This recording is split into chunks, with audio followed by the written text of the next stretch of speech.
If you want to start editing photos like a pro, Adobe Lightroom is one of the best tools to learn. In today's video, I'm going to show you how to use Adobe Lightroom in a simple, beginner-friendly workflow that works whether you're on desktop or mobile. Lightroom is available in two main versions: Lightroom, which is the cloud and mobile-based version, and Lightroom Classic, which is the more advanced desktop version for deeper organization and professional workflows. For this tutorial, we're focusing on the standard cloud version because it's the easiest to get started with. And if this video helps you out, make sure to hit the like button and subscribe for more easy software tutorials. Let's get into it. The first step is importing your photos. On desktop, look for the plus icon at the top left and click Add Photos. Then select the images you want to bring into Lightroom. On mobile, tap the Add button in the bottom right corner and choose photos from your camera roll or files. Once your images are imported, Lightroom automatically uploads them to the cloud, which means you can edit the same photos on different devices without starting over. That's one of the biggest advantages of using the cloud version. Now let's move to editing. Open any photo and click the Edit icon, which looks like three sliders. This is where the real magic happens. Start with the light section. Here, you can adjust exposure to make the image brighter or darker, contrast to add more separation between light and dark areas, and highlights and shadows to recover details in bright skies or dark areas. A good tip is to make small adjustments first, then compare before and after so you don't overdo it.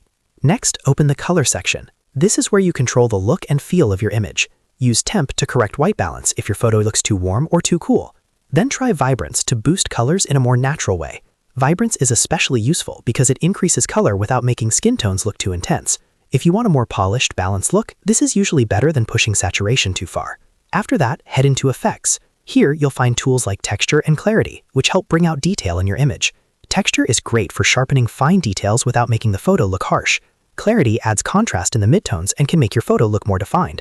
If your image has haze, fog, or smog, Dehaze can help bring back clarity and make the scene look cleaner and sharper. Now for one of the biggest updates in 2026, AI masking.